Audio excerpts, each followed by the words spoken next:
Welcome back to another episode, and for this discussion, we're talking about the Chiefs extending Travis Kelce and kind of the controversy initially when it first came out there. Now, this was also not that long after, around the same time as JSN's monster contract that was announced yesterday. If you've not seen a video about that I made last night, I'll leave a link down below in the description for that, or if you want to click on my YouTube page, it's the first video on there, obviously, at the top there. So, again, please, if you have not seen that yet, please go check it out. In doing so, my breakdown with that as well, my thoughts too on the contract.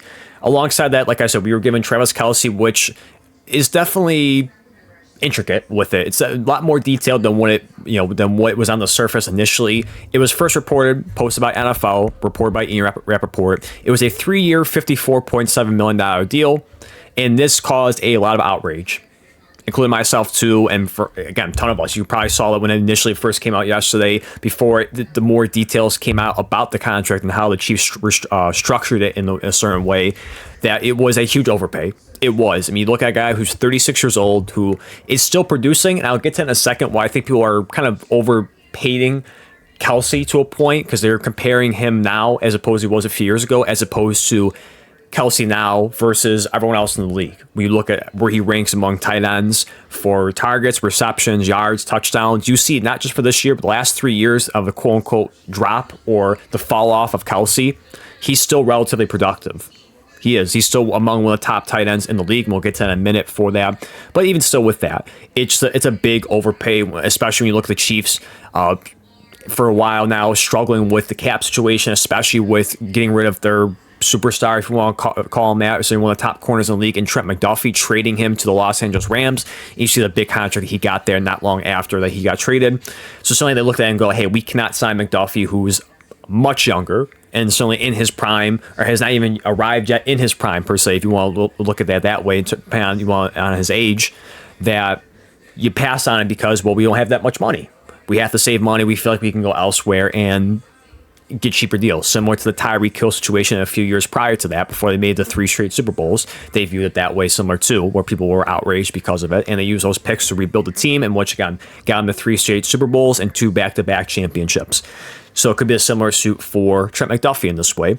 So you look at that, and then you turn it over and you see, again, certainly slowing down tight end, and Travis Kelce at 36, almost going to be 37 at some point, that you give him this big deal. And it just seemed like so backwards for the Chiefs. So why would you do this? Why would you do this? Of all the people you would pick, if you were going to give a ton of money to, you would go with McDuffie. He is, again, far younger, one of the top corners in the league, even though maybe along with everyone else struggled this year. Don't want to put too much on McDuffie. Everyone took a step back a little bit and struggled this year, but still one among the best in the league there. Why would the Chiefs do this? Why would the Chiefs give out such a big deal when, again, they're going to be in the kind of situation for trying to deal with the cap? Why would you give this money away? But then when you get to the stats here by Ari Miroff, he broke it down in 2 tweets here, starting with the first one here. The Chiefs' new contract with Travis Kelce is structured as a 1-year, $12 million deal with another $3 million in incentives, with additional years included for the cap purposes. If Kelce wants to continue playing after the season, the deal will be renegotiated next year.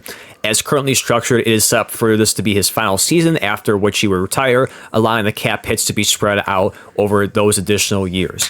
And then we also follow it up with going over to the one he retweeted on top of this one. He says, for context and clarity, Travis Kelce's contract with the Chiefs includes a trigger date next June that exists strictly for cap purposes. He does not actually have another 2 years and $40+ million coming to him after the season. So again, it's strange how they structured it, because it was certainly a lot of reaction, a lot of uproar when this first came out, and rightfully so. Again, it is, even though he's still a good tight end compared to statistically compared to other tight ends among the league, it's still outrageous that you give him this money, given the age and him slowing down. You can see that visually in games, that he is not the player he once was. He cannot consistently, week in and week out, be the dominant guy. He can still put it together. He can give you flashes here and there. He can still make good plays, and the stats aren't horrible. It's not like this. He's falling off. He's going to be 400 or 500 yards receiving. He's still producing at 800-900 yards. That is still great.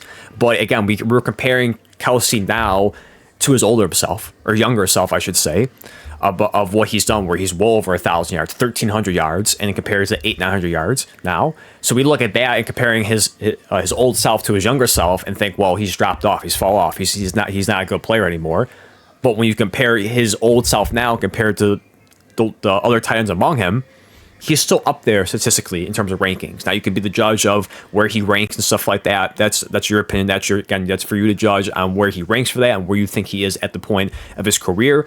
But certainly he is still up there, and you have to respect the numbers for that. Whether you agree with it or not, or you like it or not, it's how it is with that. So it is strange how they structure it initially to what it is now. So we go from 3 years, almost $55 million, to really 1 year, $12 million. Which is a great deal. If this was the first deal initially and they rolled it out, no one would have a problem with that. No one have a problem paying $12 million for Kelce. Yeah, you nitpick and say it's still a little too much for it, but even then, I don't think people would be as nearly outraged as opposed to what was initially showcased yesterday for the contract. Now getting into in-depth with the details right now, what they show here, again, going what they have here, a 1 year, $12 million deal, fully guaranteed, of course, with that. No issue with that, fully guaranteeing that contract. And you see the cap hits as well here, $4.896 million for 2026. And you have in 2027, 2028 void years, where in 27 he'll be an unrestricted free agent with that void year, and then the extra void year in 2028. And they'll both spread the money out with $3.5 million, $3.551 million in 27 and 28.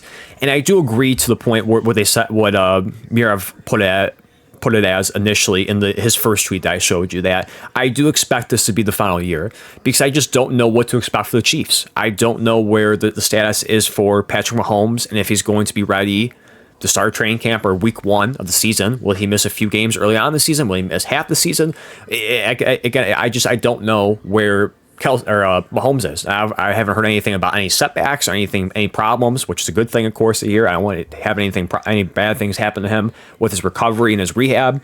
So I don't know where it is at. It seems like everything, no news is good news for that side of things. So it sounds like everything's going well and progressing well and for his rehab and recovery, and he should be back. Dare say maybe it might be a little bit pushing it saying the start of the season, but might be so early on in the season. We'll see with that. Still have to fix the offensive line, of course. It's a big key thing they're going to have to do there. I'm sure they'll certainly tackle that in the draft, especially with them having 2 first-round picks now getting that 29th pick from the Rams, like we talked about in the Trent McDuffie trade. So we have that. So certainly they'll probably tackle that. You already saw the big money they gave out, especially to the Super Bowl 60 MVP, Kenneth Walker, who they bring in that running back room that they desperately needed that. They lose Pachinko in the process, which I'm sure any Chiefs fan would gladly make that trade for Kenneth Walker there. Certainly, I think it was a good signing. Surprised that he would go to the Chiefs, but we also saw reports too, I think, back to the deadline, they were trying to go after Breece Hall. So you look at that and go, well, it makes sense. If they're going after Breece Hall, who's a good running back, stuck on a bad team, that Kenneth Walker, you can certainly get that. And many people kind of nitpick whether Walker got overpaid. I have no issue with that, what the Chiefs did there. I think he's a good running back. I think at times the numbers don't reflect how good of a running back he is because he's in a committee there in Seattle, and numbers don't pop out compared to like my Bills, like James Cook or anyone of that caliber like that, Derrick Henry and so forth, where he's not getting those monster yards of 14, 15, 1,600 yard 14, 15, 16 rushing yard seasons. He's only getting a little over 1,900 rushing yards. So I have no issue with that as well. So they certainly have put some money into the offense there, and now bringing back Kelce, who they have amazing rapport with. There's no issue with that. And trying to get that, one more last dance, if you want to call it as. And we don't know the status too about Tyreek Hill, if it's still in the cards for him to come back there, if they're going to kind of wait and prolong this as this process goes on. His deal and his money that he's asking for is going to probably be less and less for the contract that he will receive, if it's even still an option there. Because as right now, they have the team structured as, for the roster, you have Rashee Rice, Xavier Worthy, and Tyquan Thornton for your top 3 receivers. Some of them certainly have question marks on all 3 of them, in different aspects. With Rashee Rice, with just some stuff off the field issues and injury is one part. Xavier Worthy with just, is he, what is he as a player? Is he just a gadget player? Can be more than that. And as well as Tyquan Thornton, who did have a career year, nothing too crazy, 438 and 3 touchdowns, but was amazing in the average yards per reception at 23.1. Was great in that field. But even then, there's still a lot left to be desired at that point there. Got a lot of question marks with all 3 of them, the least amount of which is Rashee Rice on the field. But something with that. So I look at that in the Chiefs, understanding why they would bring him back there, at least having a security blanket and a guy who Mahomes has known and loved to go to in big situations. Ever since he's gotten in the league in 2017, they've had, again, a phenomenal rapport, one of the best duos, when Kelce was in his prime. They were phenomenal. Constantly a threat on the field in big moments, I should say. fumbling my words there. Especially the big thing is infamous third down. It felt like constantly every time it was a third and long, a big situation in a third down spot where it was late in the game or a playoff game, it felt like it was automatic to Kelce. And teams knew that, and they still couldn't beat that. To the point where people kind of argued, what was a better duo? Kelce and Mahomes or Brady and Gronk? That was certainly a discussion that I've seen a lot of people have at that point there. And again, they were phenomenal together. So I understand why, one more time, you would want to bring Kelce back, at least for another year. If you feel like, and what it shows is that they feel comfortable and they feel confident in what Mahomes' recovery and his timetable is going to be, and he'll be ready to prepare, be ready to go, to play in 2026 and have a chance to get back to Super Bowl after a disappointing setback season in 25. I don't think you can get too upset with that after 3 straight Super Bowl appearances and back-to-back championships. I don't think anyone can really complain about that. So you have that as one more time, got one more run with this duo here, maybe trio, like I said, depending on what happens with Tyreek Hill and if that even is an option for that. Because you also look at, too, for the backup Noah Gray, who they did give a decent contract to a year or two ago for him, which is, again, solid tight end, but nothing crazy for that. Is this a spot where they could probably see, the Chiefs draft a tight end? I don't know. Maybe not. I don't know if they would go. I don't know if they would do so, if they would just wait another year, or maybe they feel just really confident in Noah Gray going forward for a season, and then they start the process of finding a replacement, or maybe they feel like Noah Gray is a replacement. Who knows with that? But for Kelce, I have no issue with them bringing it back. It felt like that. I to a point early on, I was uncertain because I just didn't know how long Kelce or how long Mahomes is going to be out for. If it was going to be a decent amount of time, it just felt like a waste for him to come back. And certainly you kind of look at the other point too of them trading for Justin Fields, which not a great quarterback to begin with. Maybe he plays better in the Andy Reid offense with those pieces around him. You have Eric Bieniemy coming back too, which is going to be a big help as being the OC and getting rid of Matt Nagy. So it's a huge upgrade, huge win for the Chiefs fans this offseason. So we'll see if it comes down to that for Fields, if he has to play in a small amount of games or a few games before Patrick Mahomes takes the reins over and then it's back to business for the Chiefs there.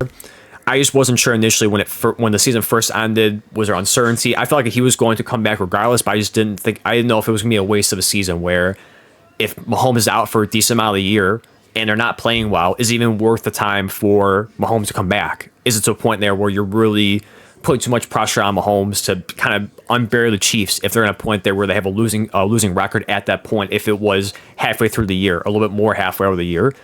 Is it worth Kelce coming back? But with this, I feel like I feel pretty confident with Mahomes coming back pretty fast, or relative, at worst case, just missing a few games early on in the season, and you have just the backup option security blanket with Fields and what he can offer there. And I think he's showing you at times too with some of the games in Pittsburgh and maybe one or two games with the Jets, especially week 1 against the Steelers, how well he played there. I think there is some things you can kind of unlock and kind of maximize the potential of to get you, again, a couple wins or so just to get you by before Mahomes comes back there. And again, no issue with that, the quarterback position after that.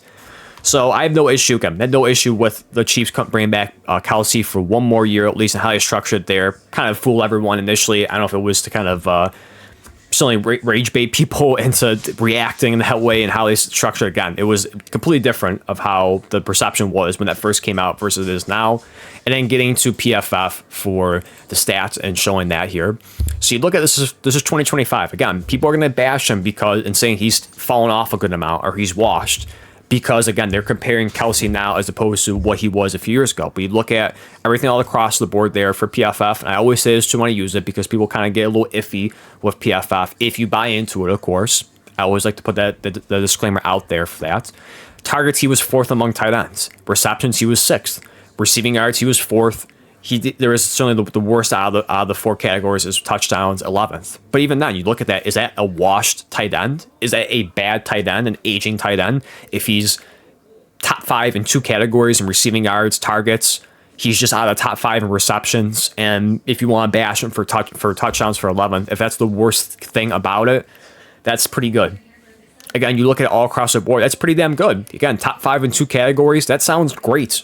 Or close to elite in terms of those categories. Not buying it. Let's go back to 2024. Let's show that. Targets 4th, reception 6th, receiving yards 4th. I don't know why. My bad. Actually, I'm one on the top here. So my apologies. There we go. Targets 3rd, receptions 3rd, receiving yards 5th, 18th in receiving yards. Again, you can bash him and criticize him for the touchdowns, but everything else is great. He's top 3 in 2 categories, targets and receptions. Receiving yards, he's top 5. Again, you can't argue with that. You could say all you want about, is he slowing down? Is he washed? This and that, old.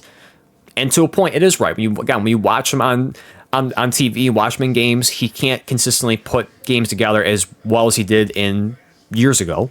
But statistically, he's still up there among the other tight ends. Again, don't buy that. Let's go back to 2023 with the numbers here. 5th in targets, 3rd in receptions, 2nd in receiving yards, 7th in touchdowns. He's in top 10 in all categories.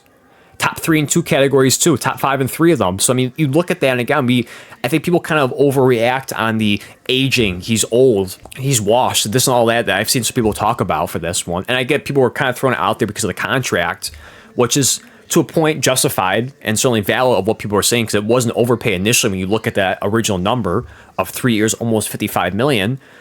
But again, when you're looking at the stats here, he's still up there among the other tight ends in the league. He is. I mean, that's factual. And again, maybe if you want to buy into PFF of how they look at things and stuff like that, but the numbers are the numbers. If you don't buy that, let's go back to ESPN and show you the stats here. They're not lying. They're not lying about the numbers here. There's maybe some stuff too. I've seen some defensive players where they kind of iffy with sacks. There might be offer to of how they grade things there, stuff like that. I've seen for the Bills, for Russo, they kind of give him an extra sack and stuff like that in prior years. And other players I've seen too, but they're pretty on par with what they have there on the cheat for Travis Kelce for the last 3 years. And I'm sure they're probably on par or right about the other tight ends too that they rank. So you look at that, he's still a viable option. Again, is he the same person that he once was? No. But you can't compare him that now to then. You have to compare him to where he is among the other tight ends, and he's still a productive wide receiver in a 1-year, $12 million deal. If he could still give you that at an 850 receiving yard season, 823 even if it drops down to that, that is still damn good. If he can give you 3 to 5 touchdowns among that too, that is still damn good, and it's still a viable option. That's what the Chiefs need at this point here. You have the speed, you have the youth in the positions. Again, question marks with all 3 of those receivers, but you have speed all across the board in Rashee Rice, Xavier Worthy, Tyquan Thornton. You have that little bit, I won't say speedster in Kenneth Walker, but a very good wide receiver, a very good running back, great running back in Kenneth Walker. You need that security blanket. You need that go-to guy that Mahomes has trusted for years in biggest moments in the regular season, in playoffs, in Super Bowls. You need that guy. You have the youth. You have the other things that Kelce isn't anymore, but Kelce still brings something to the table those guys don't. He has the resume. He has that now. He has that experience. Now, of course, some of these guys have won Super Bowls. With at least Rashee Rice at least won a Super Bowl among with Mahomes and this rest of the group here his rookie season. Xavier Worthy played in the Super Bowl last year, did not win, and of course Tyquan Thornton came to the Chiefs this past year. We saw how the Chiefs did this year, but you're bringing it also to the experience in Kenneth Walker and being in that situation and being the Super Bowl MVP and having to be really relied upon in that Super Bowl because both quarterbacks couldn't play well in that. So again, you're paying for the production, who's still, he's still productive among the league, but as well as a security blanket and someone that Mahomes can trust for at least one more season while these guys can develop. And you can see what you have in Rashee Rice, who's going to be playing for a contract. He's up for his final year of his deal. What can he do? Can he put together a full season healthy? Can he put up a great season and get paid? Xavier Worthy, what do you have in him? Is he just a gadget player, or could he be more in that? Can you lock more things in him in his 3rd year? Tyquan Thornton, can he take a step forward in him, of course, having more years in the league than some of these other guys? Can he elevate himself a little bit more? Can he be over 500 yards, 600 yards in this offense and give you more production as a 3rd wide receiver? So I think it's more so just buying everyone else time to develop and mature and see what you have in the receiving room before Kelce is gone. If all these guys step up and play well, like if Rashee Rice can put together a good season and put up great numbers, they're going to pay him. If Xavier Worthy can take a huge step forward and show that he's not just a gadget player, a specialty player, and he could put games together where he's having a couple 100-yard receiving games, or at least 80 or something like that games, and be consistently in this offense, and you hear his name constantly thrown out there for good reasons, of course, you're going to feel more confident in him. And Tyquan Thornton, who's on a cheap deal, that if he can progress further, you have a solid wide receiver among those guys as well. So if it goes how I believe it will for at least one of those guys, worst case, you feel confident in Kelce being gone after 2026 and letting these guys rise up and take some of the, or kind of fill the void of Kelce not being there and being that next go-to receiver or go-to option that Mahomes can trust in those biggest moments. So that's why I see it as right now. I think it's just more so them buying time and seeing what they have in Rashee Rice, Xavier Worthy, Tyquan Thornton, or whoever they add. If they add someone else in the draft in the first round, if you want to go to the drastic case scenario with that, I don't think so. But in the mid rounds, I'm sure mid to late rounds, especially, they'll add somebody. Of course, I do buy that. They'll take a flyer on somebody like they did with Rashee Rice. Or maybe they'll surprise someone and get Xavier Worthy in the first round, or a wide receiver in the first round, like Worthy, I should phrase it as. So again, I don't think it's a horrible deal. Regardless if people want to bash him or not, he's still a productive tight end. Slowing down, yes. Aging, absolutely. But still a productive tight end. And again, I think he's just there because he gives you something that those other players don't yet. And it's good for at least for one more year. And if he decides to come back for another year, that's great. If he could put together another solid season like he's had the last 3 years. But again, I think after this year, he's done, especially what you see and what's going on with off the field with him and Taylor Swift. I'm sure he wants to kind of do other things outside of football. I'm sure he's probably taking as you've seen, he's taken quite a beating in his career, being in the postseason a lot longer than other teams, going to the Super Bowl multiple times. That's extra games for you, extra hits attached and so forth. And I'm sure again, his body just can't take it anymore, to the point where he's not the same guy he once was. No problem with that. He's had a phenomenal Hall of Fame career, all-time great career among tight ends, to the point where people argue, is he the greatest tight end of all time? People have that discussion. So again, I had no issue with the Chiefs signing initially. Yes, I did. But when they got broken down more by other people, no problem whatsoever. The Chiefs know what they're doing with this contract, and they'll figure it out. Even with the void years, if he retires and they have to spread the money around, they'll figure it out for Travis Kelce. It's worth it, especially if you can say best case scenario, they go back and win the Super Bowl. It'll all be worth it. So let me know your thoughts down below on the Travis Kelce contract. Do you agree or like that they brought him back? Do you like the deal? Even if for the 1 year, $12 million, do you think that's too much? Do you think that's right? Too little? Let me know your thoughts down below on the whole Travis Kelce contract.